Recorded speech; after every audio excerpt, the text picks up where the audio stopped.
Hello students, welcome back to online sessions of Giri tutorial. In the last session, we have already discussed about life insurance and marine insurance, and in today's topic, we are going to discuss fire insurance. A fire insurance contract is an agreement whereby the insurer, in return of consideration, undertake to indemnify the insured against the losses to property due to fire. यहाँ पे जो एश्योरर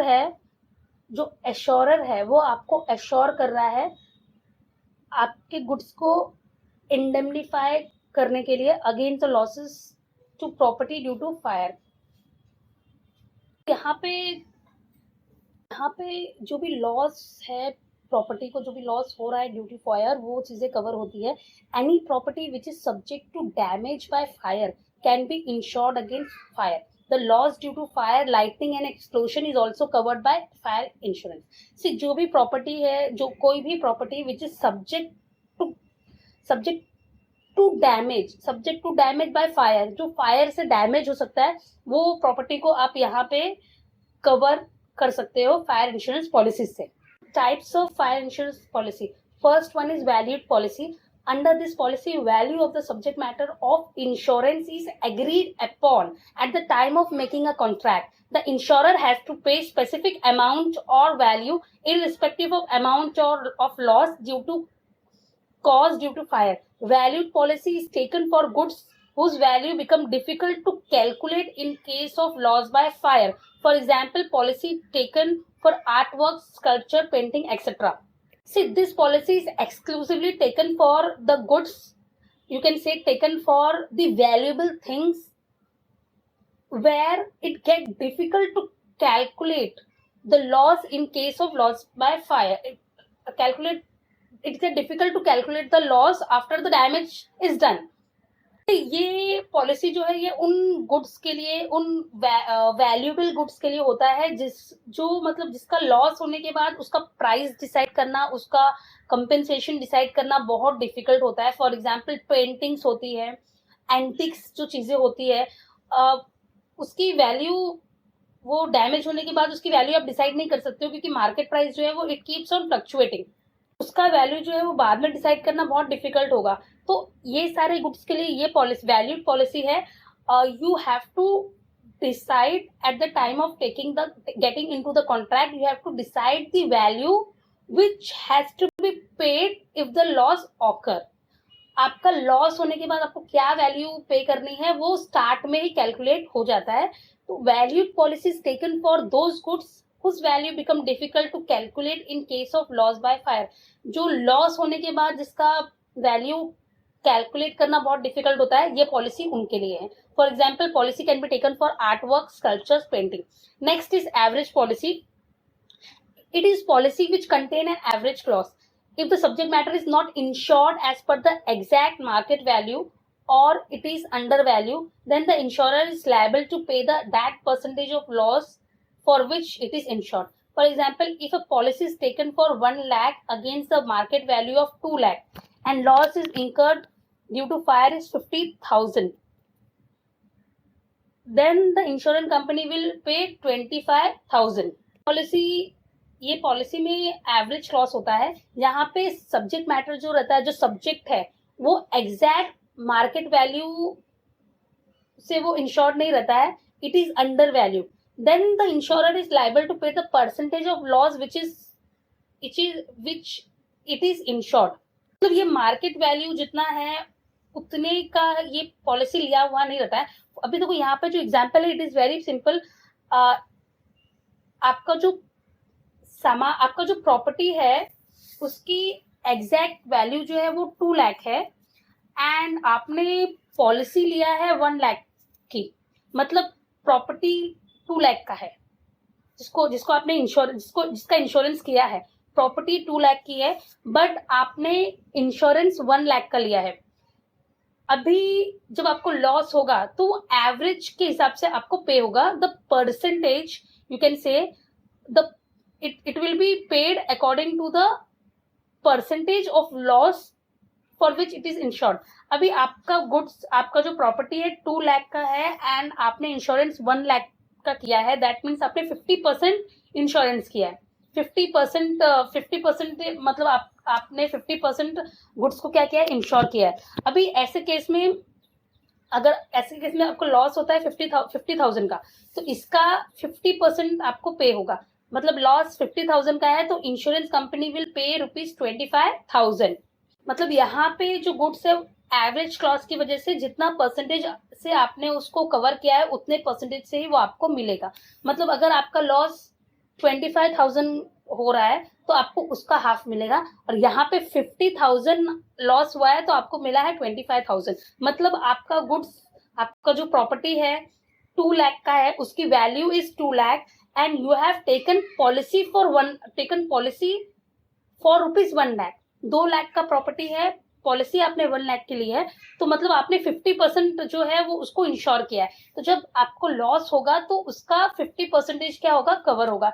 तो for example, if a policy is taken for 1 lakh against the market value of 2 lakh and loss incurred due to fire is 50,000, then the insurance company will pay only ₹25,000. Next is specific policy. In case of specific policy, the property is insured for a definite sum. In this specific policy, the property is insured for a definite sum irrespective of the market value. If there is a loss, stated amount will have to be paid to the policy holder. मतलब यहाँ पे specific policy, मतलब आपने एक specific amount state किया है irrespective of the market value. बिना market value उसकी ज्यादा है, बट आपने एक स्पेसिफिक अमाउंट से क्या किया है, आपने डेफिनेट सम से आपने इंश्योरेंस लिया है। तो जब लॉस होगा तो stated amount will have to be paid to the policy holder. जो अमाउंट उसमें लिखा है वो अमाउंट क्या होगा, आपको पे होगा। In this policy the actual value subject matter is not considered. यहाँ पे the actual value of subject matter is not considered. जो एक्चुअल वैल्यू है उसको कंसिडर नहीं किया जाता है। For example, a property for 1 lakh is insured for 75,000 and the loss due to fire is 40,000, then the insurance company will pay 40,000 in as full as compensation. मतलब यहाँ पे जो एक्चुअल वैल्यू है सब्जेक्ट मैटर की वो कंसिडर नहीं होता है, क्योंकि आपने स्पेसिफिक अमाउंट का आपने क्या किया है, पॉलिसी लिया है। अभी आपका प्रॉपर्टी 1 लाख का है एंड आपने उसका इंश्योरेंस कितने का किया है, 75,000 का। तो अभी लॉस आपको 40,000 को हुआ है तो इंश्योरेंस कंपनी विल पे you 40,000।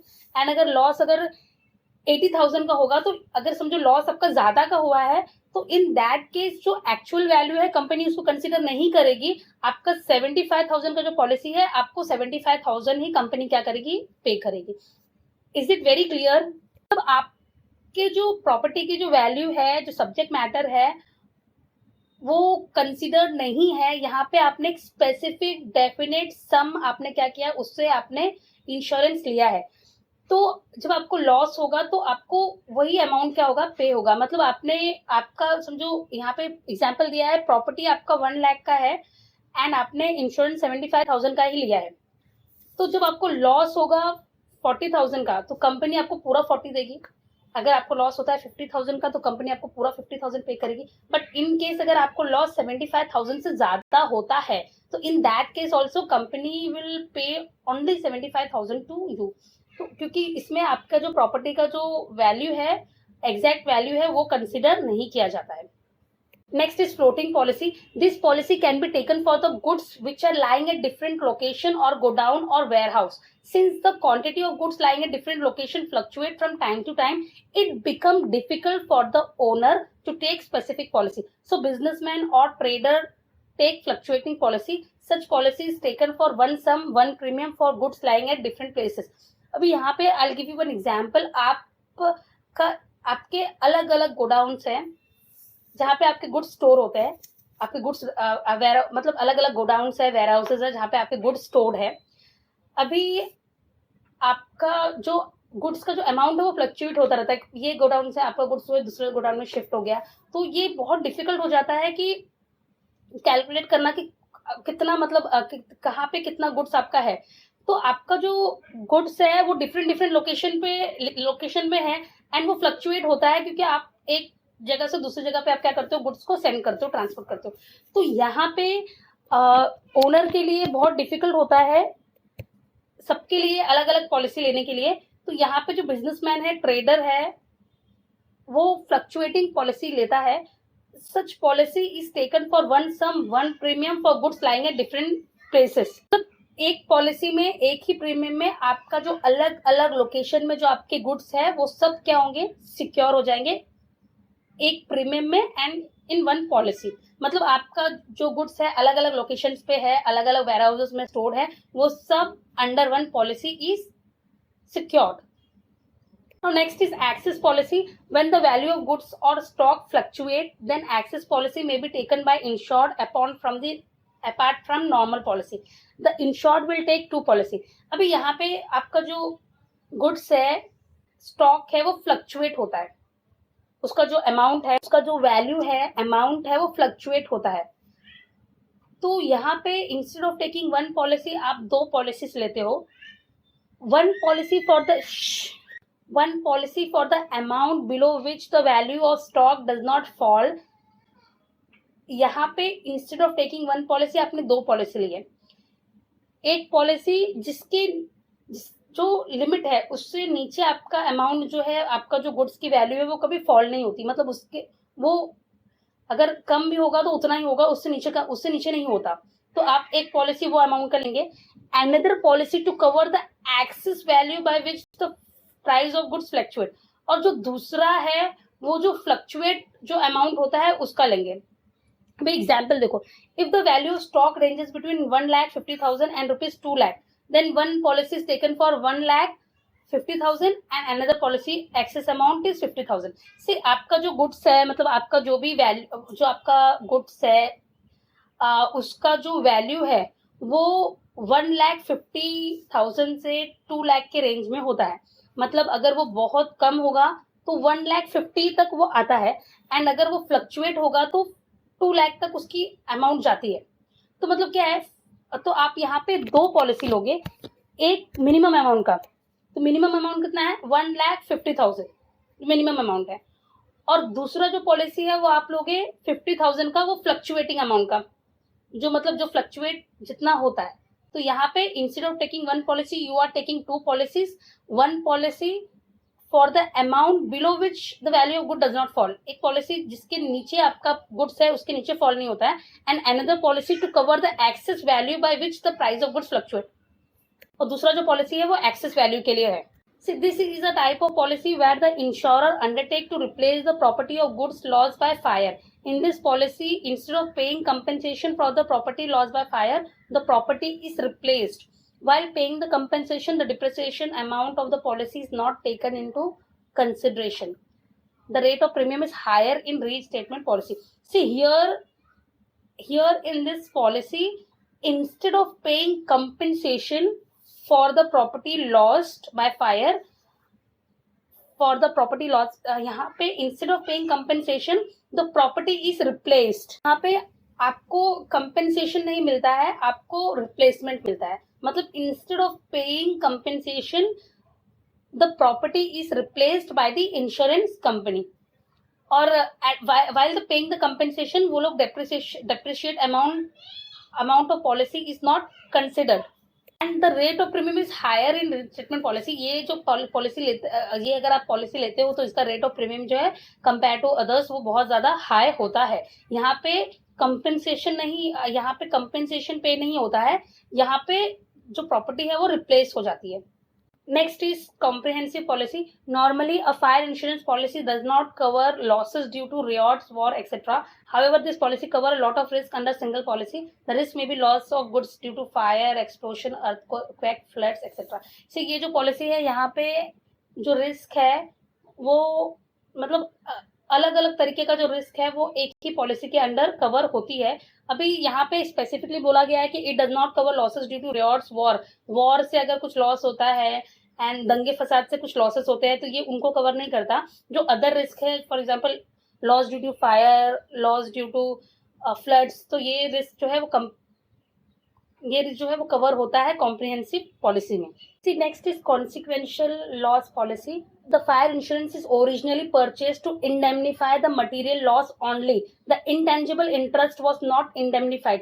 Thus, the consequential loss policy include the loss of tangible and intangible property. See, fire insurance वो originally it is for the material loss. It is to indemnify the material loss.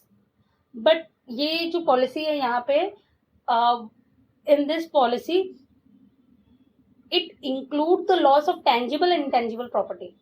This policy provide an indemnity to the insured for loss of net profit, payment of standing charges and expenditure in respect of increased cost of working. In case अगर आपका जो net profit है वो कम होता है and increase cost of working बढ़ने से, तो यहाँ पे वो अलग अलग चीजें जो है वो क्या होगा, कवर होगा. तो the consequential loss policy include the loss of tangible and intangible property. पहले तो सिर्फ जो टेंजिबल चीजें थी, मतलब फॉर एग्जांपल पहले जो मटेरियल लॉस था वो ही स्पेसिफिकली वही कवर होता है फायर इंश्योरेंस पॉलिसी में. बट इंटेंजिबल इंटरेस्ट वो इंडेमनीफाई नहीं होता था. बट यहाँ पे the consequential loss policy include the loss of tangible and intangible property. तो आपका गुड्स लॉस होने से, उसका अगर आपका गुड्स डैमेज होता है, लॉस होता है फायर से, तो उसके बाद जो बाकी चीज़ों का भी लॉस होगा. मतलब आपका गुड्स जो वर्थ है उसके बाद आपको लॉस ऑफ नेट प्रॉफिट होगा. जो नेट प्रॉफिट आने वाला था वो नहीं आएगा. पेमेंट ऑफ स्टैंडिंग चार्जेस आपको पे करने पड़ेंगे. And expenditure in respect of increase working cost, आपका वर्किंग कॉस्ट की वजह से भी आपका खर्च ज्यादा जो लगा होगा, तो वो सब चीजें क्या होती है, कवर होती है यहाँ पे. मतलब टेंजिबल के साथ साथ जो इनटेंजिबल जो चीजें हैं वो भी क्या होता है, कवर होता है. मतलब आपका जो गुड्स लॉस हुआ है तो उसके साथ साथ अभी आप जो गुड्स के मेकिंग चार्जेस थे, मतलब उसमें आपका पेमेंट स्टैंडिंग चार्जेस होगा, पेमेंट ऑफ स्टैंडिंग चार्जेस रहेगा. आपको जो प्रॉफिट आने वाला था वो लॉस हुआ है. आपका खर्च हुआ है in respect of increase working of cost of working. तो ये सारी चीजें भी क्या है, ये कॉन्सिक्वेंशियल लॉस पॉलिसी में कवर हो जाती है. Next is sprinkler leakage policy. Sprinkler leakage policy cover damage to property caused by an automatic sprinkler system that has leaked or discharged water accidentally rather than in response to fire or smoke. However, the discharge or leakage of water due to heat caused by fire, repair or alteration of building, earthquake, war, explosion are not covered by this policy. It covers damage to the property caused by an automatic sprinkler system that has leaked or discharged water accidentally rather than in response of fire and smoke. Automatically कुछ मतलब water discharge की वजह से जो loss होता है ये उसको कवर करता है. हाउएवर द डिस्चार्ज और leakage of water due to heat caused by fire, repair और alteration of building, earthquake, war, explosion are not covered under this policy. ये सब चीजों से पॉलिसी कवर नहीं होती है. This is just for knowledge. Some insurance company also provide other insurance such as car insurance, health insurance, crop insurance, travel insurance, home insurance where theft is covered, cattle insurance.